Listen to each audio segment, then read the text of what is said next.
In today's show, First convention was actually with Mark for Life. It Yeah. was a motorcycle convention. You remember that? No. Okay, which one? Awesome. All right, so All right, welcome to the Ink Different Tattoos podcast. I am your co-host, Paul Anthony Surdi, and today we have Chico Cortez and we have Loco Dharma, and we're going to be talking about tattoo conventions, the do's, the don'ts, the musts. These gentlemen are experts in that field, and we're going to get their thoughts. Okay, and we're here in Miami, and both you gentlemen are tattoo artists and tattoo shop owners here in Miami, and you're both frequenting conventions on a regular basis. Chico, the pro team, 20 conventions a year? At least. At least, right? And Loco, that's where we met, was Yes, at the Fort Myers convention, the Gulf Coast Tattoo Yes, Expo. I mean, I was walking through the expo, and you're tattooing. I walk by your booth, and I'm literally just frozen, and I just stopped. It stopped me, and I'm looking, and I'm just like, wow. I'm looking at your style, Thank you. and it just totally grabbed me. Thank You know, I don't usually take cards or like take pictures, like follow up with this person, and it just really caught me. And then what a lucky dude I am. Then like an hour later, I'm hanging out. I come back to the Chico's booth, and then there you are. And I'm rubbing And coffee. you two are talking, and I'm like, oh my God. I'm like, what's up, man? You know, and then Chico's like, oh yeah, we know each other. We go back. So I thank you for joining us. Thank you for having me. And I was blown away. Thank blown away. And then how lucky am I that you two know each other? I mean, Thank you. amazing, right? Thank you. So, and this is the convention. So any tattoo artist out there has had some experience or is looking to have experience at a convention, right? So I thought maybe we could go over do's, don'ts, must-haves, everything to keep in mind.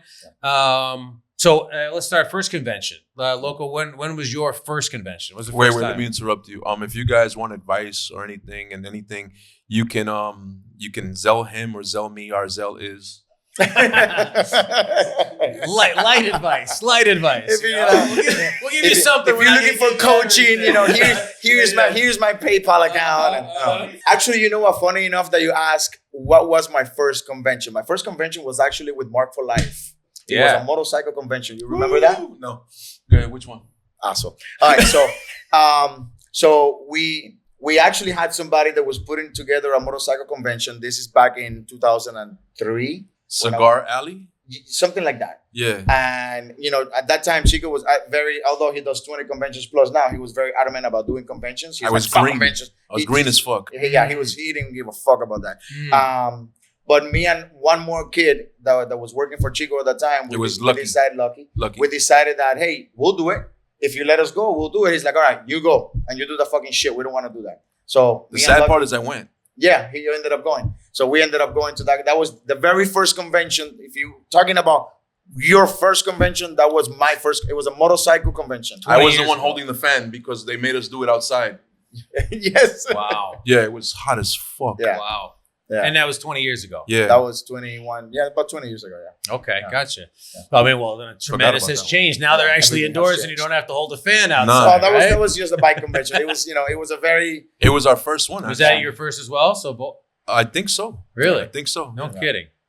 So then after Chico, after that, I mean, it's just what about that first convention experience then had you start going, okay, maybe I want to do this a little bit more. Well, Maybe- that one made me not want to do anymore. Okay. Um, why did it almost deter was you hot as completely? balls. Yeah, man. I thought they were all like that, and then I went to South Florida. I Okay. think it was 2005. Yeah. And we went, and to be honest, we didn't think we were gonna do anything, and we went and we swept like 17 awards, and I was like, oh shit, this is something. And I got to see people that I didn't think I would see, because back then there wasn't the internet. So back then you heard names. You heard names like Dino Cook. Yeah. We had MySpace. And yeah, But even worse. social media. What No, was it Facebook called? came afterwards. No, it was called. It was MySpace. No, before that, it was just for tattoo people. It was called. No. It was MySpace. No. Then Facebook. No, forget that. It was another one. What the fuck was it called? Oh, We got our co-host off camera here, so we're asking him as well. Yeah, Gabe, you got into remember? an argument on that thing. Platform. If anybody knows, I remember MySpace, put it in the man. comments. It was I a remember social media MySpace. network just for tattoo Then artists. Facebook. It was Ink Nation or something like that. Yes. Ink Nation. Yes. Yes, Ink I Nation. forgot about Yes. that shit. Yeah. It didn't last too long. No, though. because we were all killing each other on that Yeah. shit. There was nothing. There was nothing was Anger constructive Nation. about that site. It was like, here's my tattoo. What do you think? It sucks. It's garbage. Look at But you know, it's funny that he mentioned it because we're talking about the early 2000s, right? So we're not even talking about back in the days. Sure. This is Middays. actually, you know what? This is what I called, is when I jumped into tattooing. This is what I called the transition from what tattooing was to what tattooing started becoming. That's the middle ground, Sure. right? Definitely not what it is today, right? But it was a transition. And he's right. I mean, if you wanted to see big names, you had to go to conventions. Right. And when you would see big names, I was like, holy shit, look, that's this guy. Or I don't like mentioning names, but that's this guy. I mentioned names like Dino Cook looks taller on magazines. You know what I'm saying? It was like, I remember Tony Schiavaro and all these fucking names. It was just like Tom Renshaw. The only way. And these the are only way. Yeah, these are the only way you got to see like your idols. Yeah. Like people that you will actually. The people you would only see on magazines. Yeah. Because magazines were a thing. Yeah. See, like right now, getting on a magazine, it's I don't want to say it's easy, but it's not as hard as it used to be. No, but you could pay your way into a magazine before you couldn't. Before Exactly. there was scruples Yeah. and morals and ethics and a lot of words they don't use anymore. Conventions were different. It was an event. Yeah. Conventions were an event. Like thousands of people will walk through those doors looking to get tattooed by these people who you were not going to see otherwise in this convention.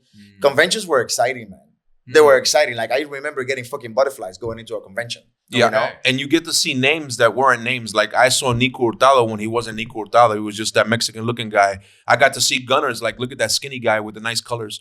You know what I'm saying? And you saw these guys grow into amazing fucking artists. You know? And it was something that there's nothing that I could say to my crew in the morning to get them motivated. Like they would come to work on Monday right after the convention. After seeing did you see what this guy did? Right. Did you see his power supply? Right. Look, I took a picture of his setup. He uses this ink. How come we don't use this ink? And it was just like nothing I could say Nothing could be brought more anything motivating. to the table as motivational as the Monday. But it's funny because now my guys are too tired now to go to work on Monday.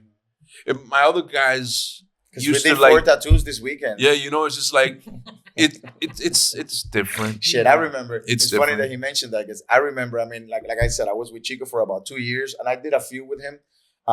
But like he said, he was green. It was the very beginning of his shop. That's when I jumped on it, and like he said, once he started jumping into conventions, he never actually stopped. 2 years later, I went on my own, right? And I started doing conventions, and it's funny enough, it was South Florida, the very first convention that I went with my shop, and conventions were exciting.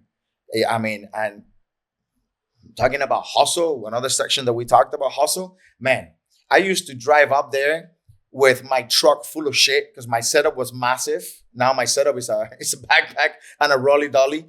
After 20 years, you learn. Yeah. you don't want to exhaust yourself getting there and setting up. You just want to look, decent and appealing and go at it, right? But I remember tattooing from literally Friday as soon as the doors were open. I would close the place down on Friday. I would tattoo from Saturday from beginning, closing down the room on Saturday. I would tattoo Sunday from beginning. Literally, they were kicking us out as I was still finished tattooing. I would go home, drop off all of that shit if it was a local convention, even if it was a 4-hour convention. And then Monday, I would go right back to tattooing a full day. Yeah. Don't ask me to do that anymore, though. And even more excited than you were before even going to the convention. Super. It was Ready weird. to go. It was like the equivalent to Wheaties for an athlete, according to the commercials. Yeah. It was the same thing. It was like, have you had a convention today? You know what I'm saying? Yeah. It was like Sure. it was amazing. That creative. It hit. was It was amazing. exciting. It was exciting. It It's was. still exciting. Conventions not. they are. No, it's not. I found a different way of being excited about conventions, but I had to change my mentality. Okay. Change And- mine. Tell us about that. Well, I'll be honest with you. When I started doing conventions, which is, maybe just a few years after Chico, at the end of it all, I tattoo for the love of tattooing, but don't get me twisted. I'm not going to tattoo. Unless I hit the lotto and I become a fucking millionaire, I still tattoo for money. I need to. You know what I mean? I got to support my family, right? I learned how to separate both of them so I don't tattoo thinking of money. Your I family tattoo, from the money or? both. Okay. But when I started doing conventions were not so much about what they are right now. Right now, conventions are about showcasing what you could do and trying to look good in front of everybody else. Like, look what I could do. Look, I'm going to win a trophy today, right? That's not what conventions were back in the days. Convention back in the days, because tattooing was so different, we were doing flashbangers. Conventions were about making money. It was about how busy could you be? You know, what made you shine at conventions back in those days, for the most part. There were still people competing for trophies and stuff like that. But for the most part, it was the money. At the end of it all, it was, did they see you sitting down on your ass, bitching and complaining with a sour face? Or were you slamming every fucking day, right? Or do you have 15 people around your booth and people asking, who the fuck is that guy with so many people around them? That's what conventions were about, right? And it was about making money. Chico would walk around with the Wapo money. You would catch Chico with the Wapo money in his hands at all times because it was about showing you my shop is making money. So much. You know what I mean? Conventions were about making money. It was about meeting people you would never meet. It was about connections. We talked about that too, right? But mostly about making money. Sure. I mean, well, a whole town, all of a sudden now, it was like, you want to know where to get tattooed? Here, 3 days, right? That's it. Everyone within 100 Bringing miles. people from all over the world here. This Here. weekend. Right. Mind you, there was one convention in that town a year. Right. Not 5, 6 conventions a year. Yeah. Not a convention every 3 months. Yeah. It was one convention. You missed that weekend, you're fucked. Next Gotta year. wait till next year. Next year. Or you got to drive 2-3 hours to the next town to catch the one that is going to happen in a couple of months, right? Mm-hmm. It's like everything. Tattooing right now, it's extremely saturated. There's too many tattoo shops, too many tattooers. It's the same thing for conventions. Supply and demand, right? It's the same shit. Right. Yeah. Difference was back then, or at least to me, I didn't start conventions realistically for the money. I started conventions because I wanted to see what the hype was. Yeah. Because I didn't know there was money in conventions. Yeah. You know, and I'll be honest, I didn't make money in conventions for the first 4 years. I was happy to break even. It's after I changed the formula, I realized, oh, this is a business that I'm paying rent for, and it should show a profit. Right. It went from I'm just there to show off my name, to put out the art, to to expose my artists and to learn. Yeah, that's good. But in the end, I thought I was paying for college. Sure. You know, I'm learning and learning. After 4 years, I'm going to say I started traveling in 2004. By 2008, I was a name in Florida. I did the Tampa, I did the Jacksonville, I did the West Palm Beach when there was one because West Palm Beach was shaky, and I did the Coral Springs show. Yeah. Those were the 4 shows I think were in Florida. I don't think there was more. Yeah, no, that's about it. I mean, we had a couple of new ones that popped up later. Yeah, and they all died. That was it. Yeah, those were the ones. And we were sweeping. And then a dude named Jesse Pimpin, love you, Jesse, in the first, not the first Miami show, but the first good Miami show, the only good Miami show, was one, and it was called the Miami Tattoo Convention. There wasn't nothing, and it was only 1 year, I believe it was 2009, 2010 maybe. And maybe it was 2008, I don't know, one of those years. And Jesse was the MC, and he was like, you guys are phenomenal. Why don't you guys travel? I said, we do. We go all over Florida. He goes, outside of Florida, there's a whole world out there. Yeah. And that's when I went to the calendar. I forgot what it's called. That stupid calendar with all the tattoos. All the conventions. And there was maybe 15 or 20 conventions. I said, I think I'm going to do everything on the East Coast. Yeah.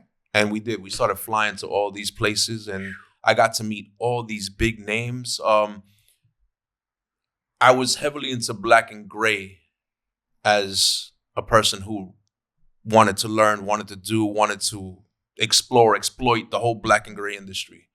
And there was 2 guys at a lowrider tattoo called Jose Lopez and Clown Saravia.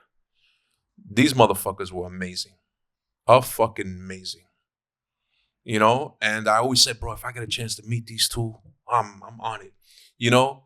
1 year, again, on Ink Nation, I was talking to Brandon Bond, also a big name, one of the smartest dudes at the time of fucking marketing. He had DVDs, he had motherfucking magazines out, everything. One of his DVDs that I'll never forget said, hey, Brandon, how do you clean your tubes? And he goes, I use an apprentice. I thought that was amazing. I loved his fucking sense of humor and everything.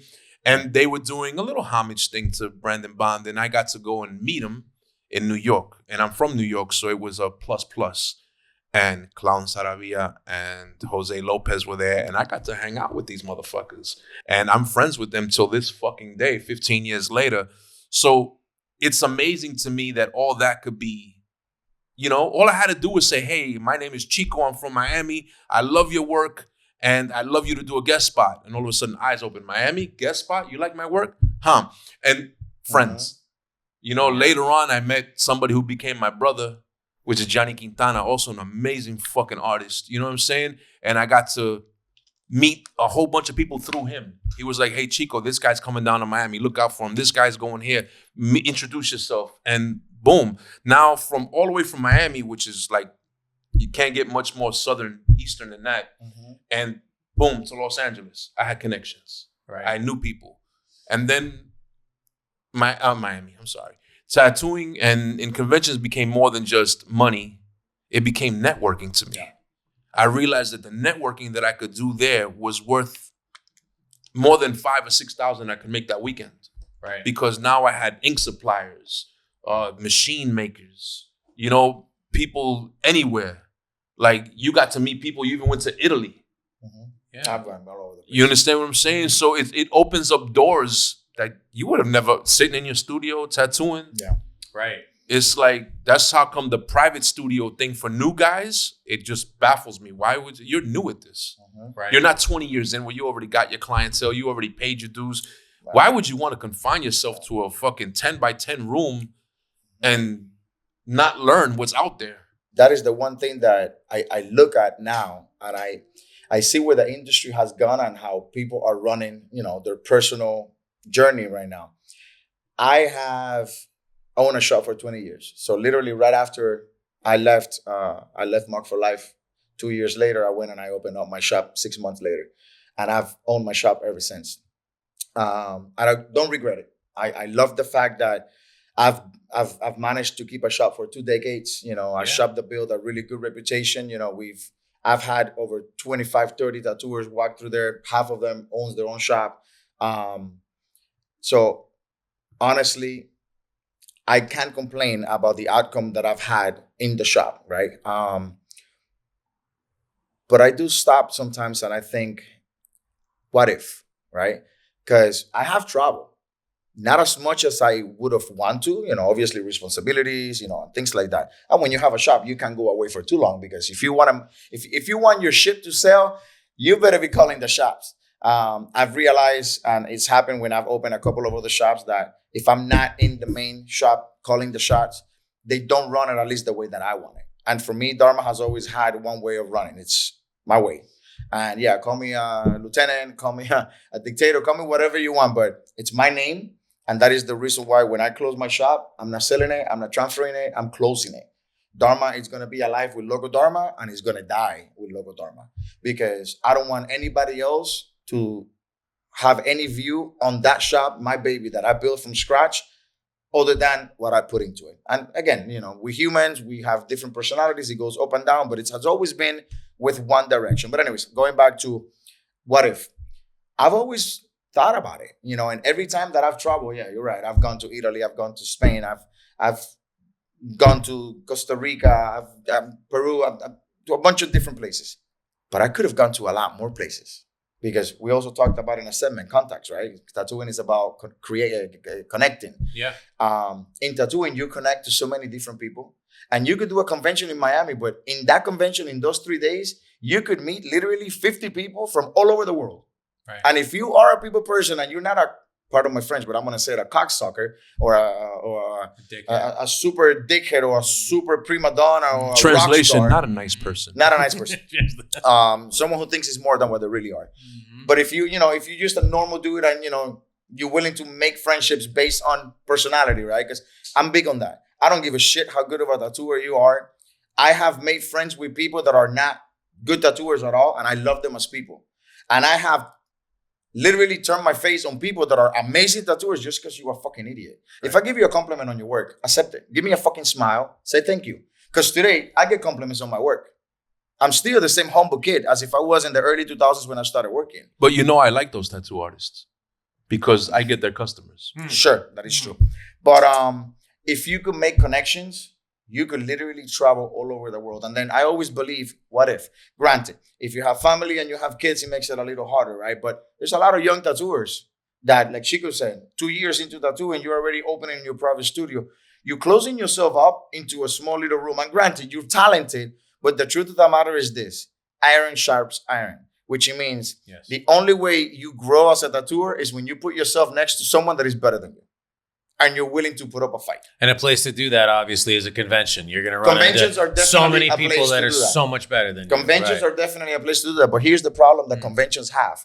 That if you become a young tattooer that travels to different countries or different areas or different cities, right? And you put yourself next to all of these other people that are as good, if not better than you, right? When you go to conventions, as good as they are, conventions are good for inspiration. To see what people are doing.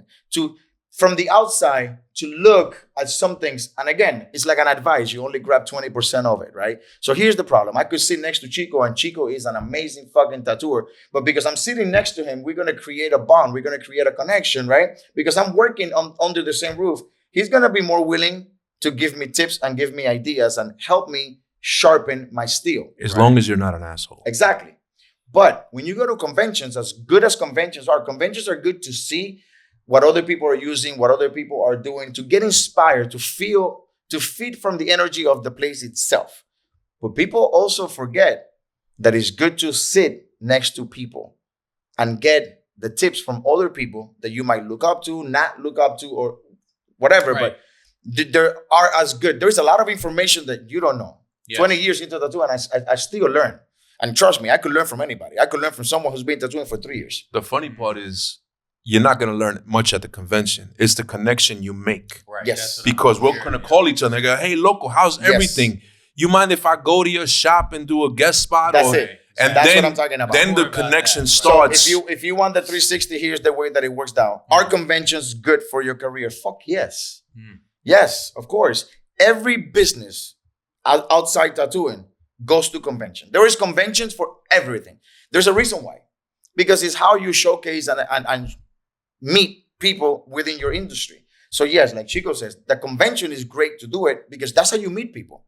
That's how you feed off what's out there, right? That's how you win a trophy. That's how you create clientele in different areas. But at the end of it all, if we are going to talk about conventions, what is there to get out of conventions besides the energy, the inspiration? Three things. Three things. Three things only. All right, go. Me? Okay. The only three reasons you go to a convention is for connections, fame, or money. Amen. That's it. That's it. And if you're lucky, you can get 2 out of the 3. That's it. You're never going to get all fucking 3. That's it. Because if you're going to go to win a trophy, that's for fame. That means you're probably going to have to do something below your budget to get that piece out. And you want to dedicate yourself to that. So making money is out of the question. You have to concentrate on that award. So that's one. You're not going to make any money, so you got to scratch that one out. You might make a connection. If you're going to go there to make money, you really don't have time to connect. You might win an award, but you don't have time. But if you go there just to make money, for what do you call that? Networking, you might make money and you might win an award. But it's 2 out of 3, but you go for 1 mainly. If you can get 2 out of 3, consider yourself lucky. I think the first 4 years that I did conventions, I made no fucking money. Yeah. I was happy. We were celebrating when we broke even. Yeah. Right, because So- you were saying education was the first thing. So the perfect formula after doing so many conventions and tattooing, because I do conventions and I tattoo. The perfect formula in today's society, in today's tattooing, right? Again, 20 years ago, you asked me to go do a convention to meet people. Fuck meeting people. Still today, I still say fuck meeting people. I believe that whoever I'm meant to meet, I'm going to meet. The universe is going to put them in front of me. And I've made some great friendships. But I'm a people person. I will be your friend based on who you are as a person. Sometimes I don't even look at the work that you do. Like, I've had people that I have been introduced to. Hey, what's up? Nice to meet you. And they don't become friendly until they see my work. I pride myself in saying I'm the type of person that if you ever did something good for me, I will give you your credit. You don't even have to put it out there. You will hear it. I will give you your credit. Because again, I make friends and connections with the people who I like as people. Okay. And if I don't like something about you, you're going to hear it. I'm going to fucking tell you. So I don't like that. I don't like fakeness. So here's an advice for the people in the industry, whether you are an old schooler or a new schooler. If you're only interested in making friendships with the people that are amazing artists, and that's the only fucking reason why you became friends with that person, you will make a friendship. You will connect with that person. You will come around that person, and you will get a lot of pictures with that person. And eventually, here's what's going to happen. That friendship is going to go to shit, and I've seen it happen over and over and over again, because you didn't make connection with the human being, the personality. You make connections with the art. You make connections. You made a friendship based on interest. Right. And granted, self-interest. Granted, there could be an interest. There's always an interest. But when most of the percentage is I make a connection with the person, the personality, I could hang with you regardless of whether you're good or not. You see what I'm saying? Yeah. When I go hang out with you because I like you as a person, not because you are better than me, you see what I'm saying? I get more out of that. Yeah. You see what I'm saying? Real human life. Don't make friendships with people. You could admire somebody's work and you could stay in touch with somebody, but you don't have to become friends with a person if you don't connect. Because if not, eventually it's going to fall. And here's what happens in tattooing when it falls. When it falls, they're going to talk shit about you. Right? And now that person has so many other people on their fucking circle, and tattooers are bitches. Fuck you. I said it. Prima donnas and bitches. Because if you guys were fucking real men, you guys will say shit in the people's faces. And then instead, you go online, and now we have Line. And then in your circle, you talk shit about somebody. You see what I'm saying? But when you see the person in front of you, you eat half of those words. And that's why I say you guys are bitches. Because if you mean to say something, say it in front of anybody, including, especially in front of the person who you talk shit about. That's why I believe don't talk shit about people that are not present. Yeah. If they're not present and they can't defend themselves, don't say it. And if you're going to say it, verbally said, I'm saying this because I want that fucking... Go tell him. Tell him that I said so. Yeah. So he could come at me and I could tell him, yeah, bitch, I said it.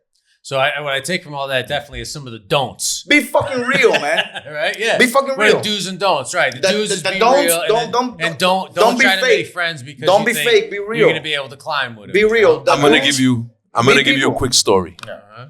It was Oklahoma. Don't ask me the fucking year. I think it was 2012, 2013, whatever it was. Yeah. It was Oklahoma. Yeah. Oklahoma at that. Okay. 1846. I couldn't. We're at a convention. It was Midwest City, and I couldn't sleep. I went to the hotel lobby downstairs, and there was a dude with a bulldog. And I looked at him. He looks at me. I said, "Do you mind if I pet your dog?" You know, basically, can I pet that dog? That type of shit, you know? And he said, yeah. And we sat there and we spoke from, I guess it was 1 o'clock in the morning till 5 in the morning. Oof. I became friends with this gentleman. And the next day, I went to work at the convention. And I was like, you know what? I'm an asshole. I never even asked that guy's fucking name. Mm-hmm. All I know is I was on a judging panel. And I don't remember who the other judge was, but one of the judges was Marshall Bennett. And I was excited. I get to meet fucking Marshall Bennett, motherfucking great black and gray artist. Awesome. Yeah, you know, Bob Tyrell has spoken to me about him, and I got to meet Bob Tyrell a couple of conventions before, and I looked at his work, and Marshall Bennett was the shit. So I sit down, and I'm sitting down next to the fucking guy that I was talking all night with. And I said, hey, what's up? He goes, oh, what's up, man? I was like, yo, he goes, you excited? I said, yeah, you know who's on this panel? And he goes, who? I said, Marshall Bennett. And he looks at me like, you stupid. He's like, I am Marshall Bennett. You know? And he goes, really, you're excited to meet him? I said, fuck yeah. I said, you don't know him? I said, no. He goes, you spoke to him all last night. I said, you're fucking Marshall Bennett? And it's like, I felt stupid because I didn't ask your name. And it was like, relax, killer. You know? And me and Marshall Bennett are still friends. I get excited when he leaves me a comment on TikTok. You know what I'm saying? We're still friends to this day. So it's just like, again, the connections you make because I was real, he was real. I didn't even know who the fuck he was. That goes back to what I said. That's the essence of becoming friends with someone because you like who they are as a person rather than who they are in the industry. Yeah. See what I'm saying? A real friendship, a friendship that is built on reality, on the real fact that I like you as a person, it's bound to flourish and grow and stick and be a long one. A relationship that is built on fakeness and what you could get out of this person, even if at first you think you make that connection, trust me, eventually that connection is going to create more problems for you than whatever you think you got out of that. And what I see consistently with artists who have been around for over 2 decades is that there's a truth in connection. There's a desire, right? So I mean, you know, I'm not nearly as experienced as you gentlemen, and even in my short time, I've seen people come and go, right? But the ones who I meet that have got 2.5, 3 decades, they get what you're saying. Yeah. You know, for them, either it was always there or at some point it opened up in them that it's about the connection, the human relationship, and, you know, selfish interest, economics, up and down. Those things are going to change. Where you work, how much money you make, all those things are going to change. Just be yourself. Listen, right? Your tribe will find you. And I think that it's something for anyone to keep in mind if they're not keeping it in mind. That if you see somebody who's been around for decades, it's because they got that authenticity. Yeah. They, you know, it's like it's really inside of them, and they can be real with people, and they can be authentic. Yeah. And it's like you could say, hey, yo, maybe we could do this thing together. We can make some money. That's honest. Yeah. But you're not hiding, something. You don't have something in your back pocket where you're like, oh, I'm going to pretend I want to talk to this dude and be his friend, but really, in 6 days and 4 hours and 9 minutes, I'm going to approach him with. It's like the cats who have been around for a long time. They're just, as I see, they're just the dudes who want to connect authentically with everyone, whether they're clients, other tattoo artists. I mean, I would venture you men probably have deep relationships with people, a fucking contractor or something, or like a dude who like worked on something at your shop 10 years ago. Well, the dude could still pick up the phone and call you and say hello, because that's just who you are. Yeah. And that, I think, is something that could never be replaced. I think me and Loco are like in one way. More than any other way. We're short and bald. But other than that, you're just not tall and you don't have a lot of hair. Okay, Other than that, we don't. A lot of tattoo artists look at everybody as a potential customer, and that's cool. You should, but we look at everybody as a potential friend. Yeah, and those friends become customers, and that's how we're different. People ask me, how the fuck do you know so many people in the industry? Because I'm humble. I don't walk in thinking, hey, I'm Chico. I walk in and go, fuck, look at all these names and I'm just Chico. You understand? And I noticed something in the industry that's sad, but it kind of keeps you in check. If I go up to him and he's an award-winning artist and I introduce myself, I may have to do that 2 or 3 times before he even notices me. But if somebody like Bob Tyrell introduces me to him, all of a sudden he remembers my name. Right. So if you meet somebody that you really like and they don't listen to you, don't think he's a dick. It's just that he's got 1 million people coming up to him. But if somebody in the industry actually bothered to introduce to you or introduce you to him, then all of a sudden you became important because somebody bothered.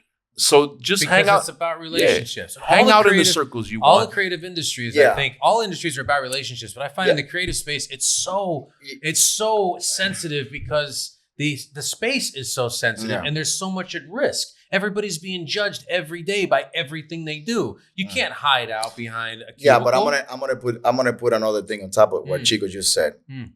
What I'm trying to get here is when someone goes out of their way and introduce you to somebody, obviously.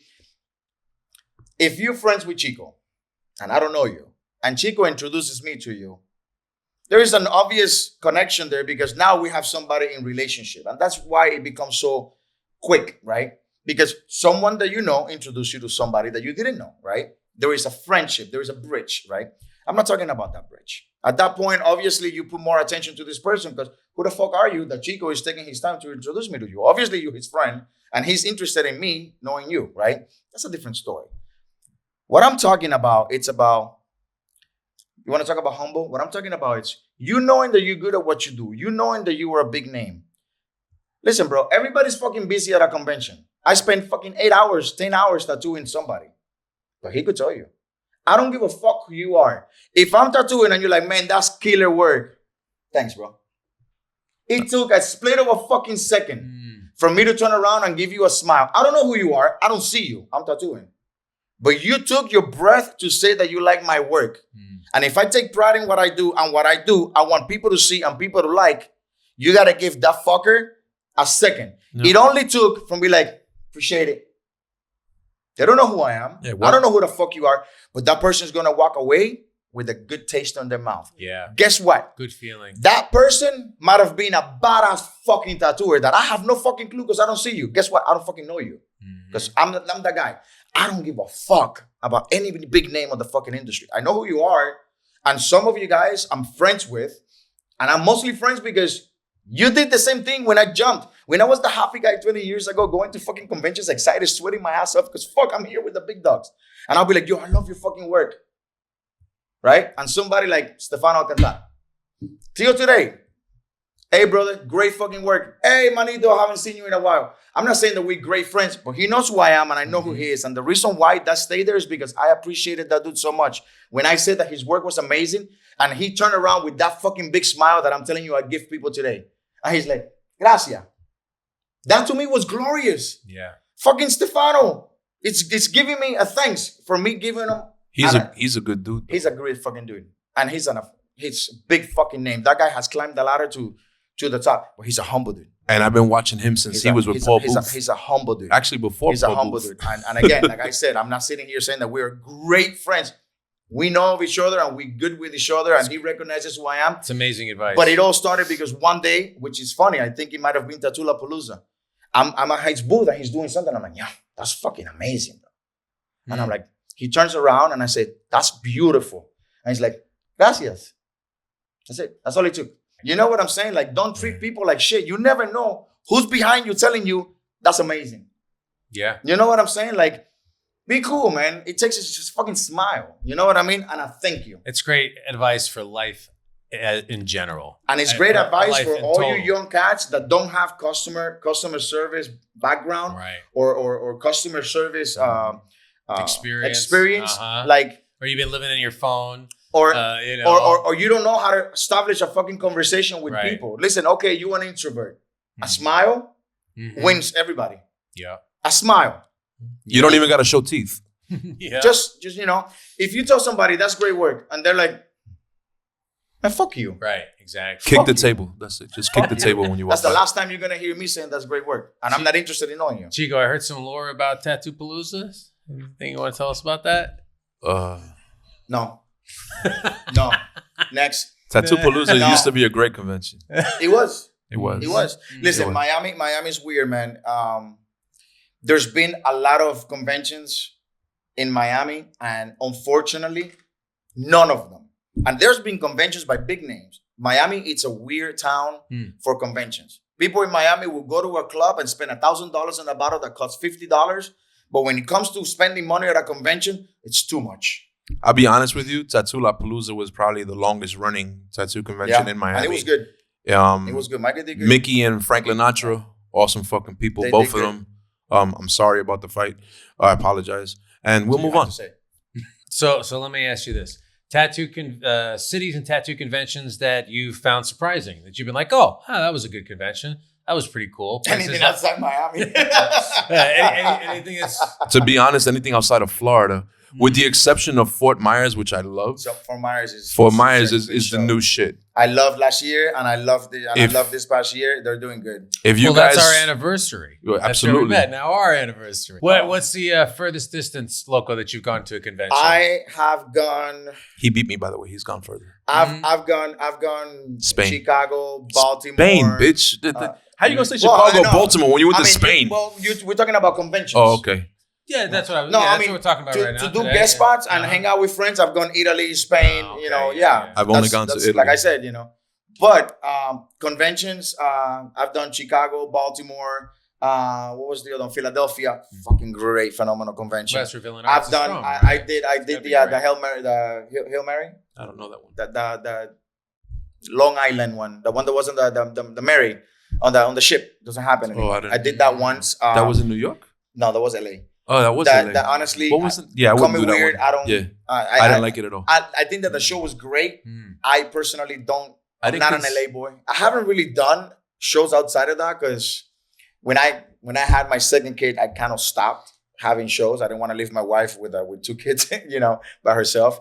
But I definitely want to try going to like more shows, like Middle East and stuff like that. So I guess that right now there's new things happening for me. So I'm gonna jump on the wagon again and I'm gonna start, going out there again. So we'll see what happens. So I mean, it's still early enough in 2024. Anywhere at the end of the year that you know you're going to be there? No, Okay. for this year, it's the only show that I did was for Myers, Mm-hmm. and again, for Myers has become what South Florida was for me. Mm-hmm. South Florida was the show that I would always do no matter what. Even if I didn't do any other shows, that was my show. Well, I'm glad you were there. For Myers, yes, sir. It's becoming that show for me. It's the closest show by proximity that we have that is worth a fuck. If you really want to put it out there like Agreed. Right. that. But yeah. So you don't know the rest of the year yet. Right now, no, I'm not gonna do shit for the rest of the year. I'm making changes in my career. I'm making changes in my journey.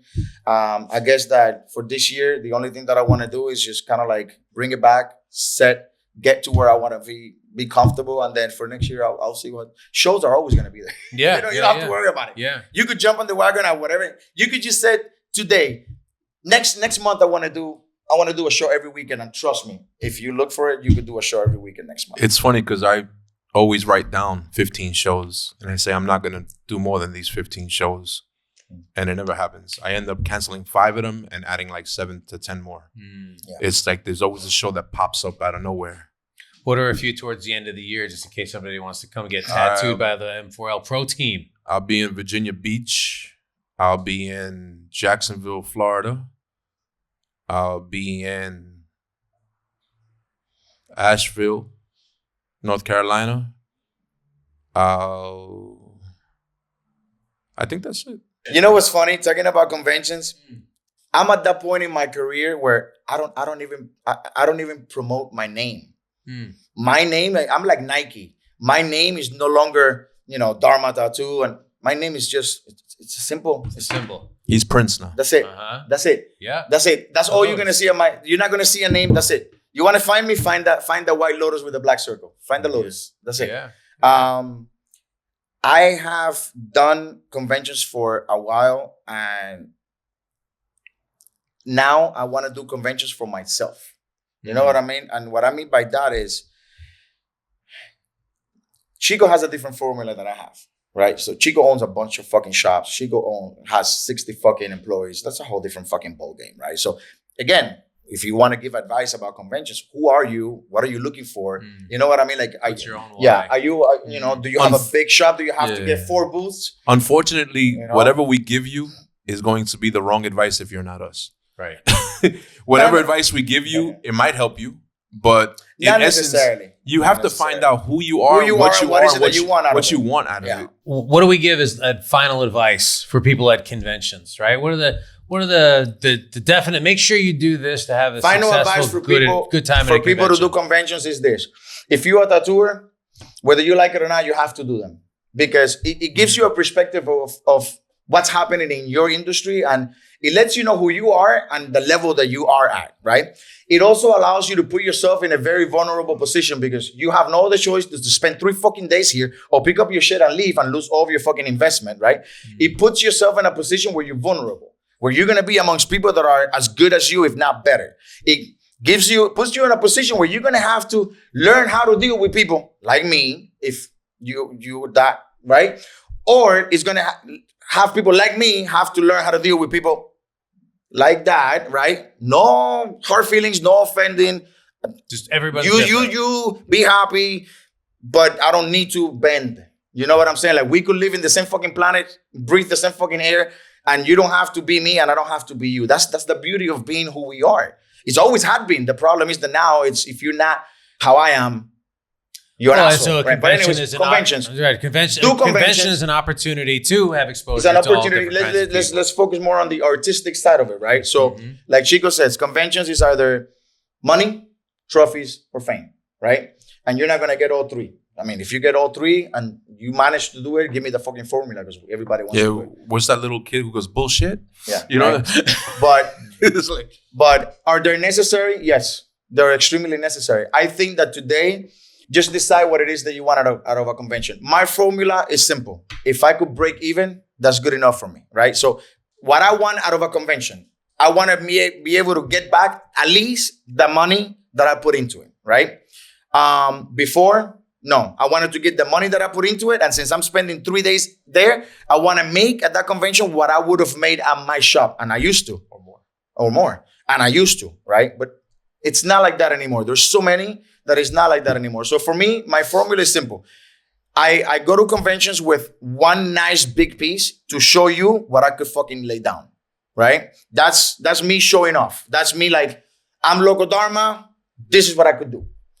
Everything else, bro, I'll take what comes. Because the truth is that I still enjoy giving the little fucking butterfly to the 75-year-old lady that has never had a tattoo and she chose me to do that. I still like that. I'm going to be honest with you.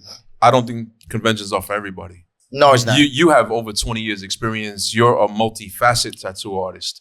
Most of these guys are one-trick ponies now. I only do anime. That's true too. I only do fine line. I only do this. I only do that. Yeah. Let me break it down for you real quick.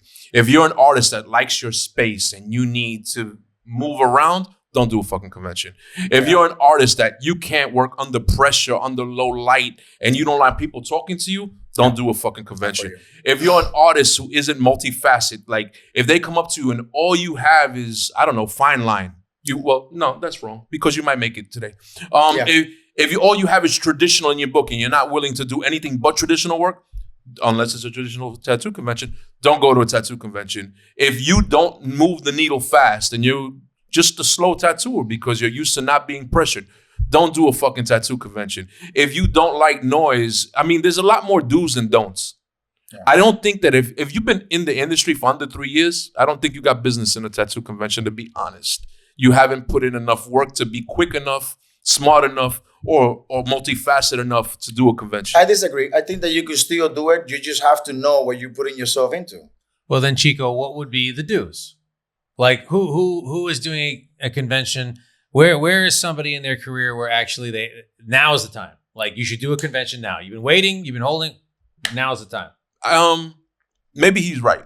Years have nothing to do with it. I'm gonna say what I think about conventions. As a tattooer, don't matter if you've been doing it for 20 years or 2 years. A convention, I agree with everything else he said, right? And everything else that I have said. A convention is a good opportunity to put yourself in the middle of a big fucking crowd. It's a big opportunity to meet people that do what you do. It's a big opportunity to show people what you could do. It's a big opportunity to create clientele in another city where you don't live. There is a lot of opportunities at a convention. The problem is that with opportunities come other things that you have to be able to deal with. Loud noise, obnoxious people, rude tattooers, low light, low lighting, lack of space, everything. It's hectic. It's hectic, but you could get a lot out of it. You just have to leave some shit at home and understand that you are stepping outside from your comfort zone and going into the mud pit. That's the best way to put it. Right? You're going into a mud pit. And guess what? In the mud pit, there is all sizes, all colors, all ethnicities, all genders, all everything. And people are going to be swinging. But do you love the music enough to be there? You see what I'm saying? Music being tattooing. Yeah. Do you love the music enough to be there with people of different sizes swinging and kicking all over the place? You know what I'm saying? Because you're going to get hit. If you're looking at it that way, they're going to get knocked out. Because you can't expect a guy who's only been fighting for a year or two to go into a professional ring against other people. They're gonna get knocked out. But you get the experience. You're gonna get experience by getting knocked out. It doesn't matter. But you go back home and you go back to the drawing board and you make yourself a little harder and then you try it again. If you're strong enough, that's exactly what you'll do. That's it. That's a lot. That's a lot, gentlemen. So, hey, Loco, go out there and do fucking conventions. Loco, how do people follow you in order to make an appointment with you and get tattooed, or actually just to make time to come to your shop and get tattooed? People could find my number on my Instagram. That's usually now the only form of contact that I have. Loco Dharma, LOCO, Dharma, DHARMA. Loco Dharma, you see my work there. You could DM me, you could call me. You could simply just, hey me on the streets. I don't give a shit, bro. Listen, I'm easy to approach. I'm easy to contact. If I don't like you, I'll let you know and you don't have to spend any more time with me. That's usually not the case. But if I don't, you'll know. And sometimes I'll let you know and you're like, why? I'm like, because you've been rude. You've been a dickhead. And they're like, oh no, but I really want you to do. Okay, let's reset. Hi, I'm Loco. And they look at me like I'm crazy. I'm like, let's reset. And some of those people, believe it or not, have become my best clients. What do right? you know? Why Yeah. not? So if you want work by me, just look at my work. If you like my shit, I will be more than happy to tattoo you. If you want me to be like super soft, I'm not. I am very clear. I am very straightforward. And I do everything with my heart in my hands, but I'm not going to confine and I'll let you be you and I'll give you a nice fucking piece of art. So if that's what you're looking for, I'm your guy. And your work is amazing. Thank Absolutely you, I outstanding. appreciate that. I mean, like I said, it stopped me in my tracks. Thank you so much. At I the Gulf appreciate Coast that. Expo. Well, I mean, as long as they're happy with it, really, that's all I'm it was looking just, it just froze me. So Awesome. I'm Thank so you. glad you could join us. Thank And you. that I'm we can happy. I'm connect happy like to do this. it, man. I'm Very happy cool. to do it. Yeah. And Chico, how does everyone find you? Chico M4L number 4, obviously, or M4L _ Chico. Yeah. Yeah. By the way, if anybody needs advice or whatever, I do that for free. Just hit me up. I help you out if I likewise. Same thing. Same Cool. thing. can. As long as you're not an asshole. Well, you men wouldn't be here being so willing to share if you weren't open in those Of course. those kinds of people. Of course. So thank you for being here. Yeah. I hope everyone got a lot out of it. I know I did. See you next time. Happy tattooing. Remember, if you like what we do, follow, share, and subscribe. And if you really like what we're doing, please give us a 5-star review. It really helps.